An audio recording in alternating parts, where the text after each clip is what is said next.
ki nəğmədir, ahdın alədir, gözlərdə çay olan qanlı yalədir.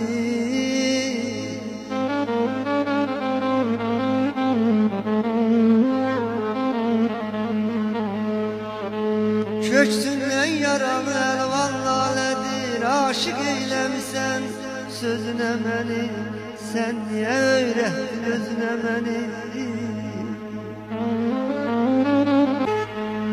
Bilmirəm nə yazım bənzəri olsun, sarı həsrətin saçını yolsun.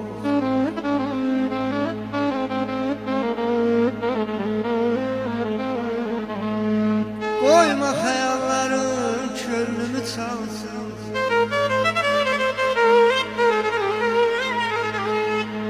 qoyma xəyalların könlümü çalsın. Müştaq eyləmisən gözünə məni, sən niyə öyrətdin özünə məni?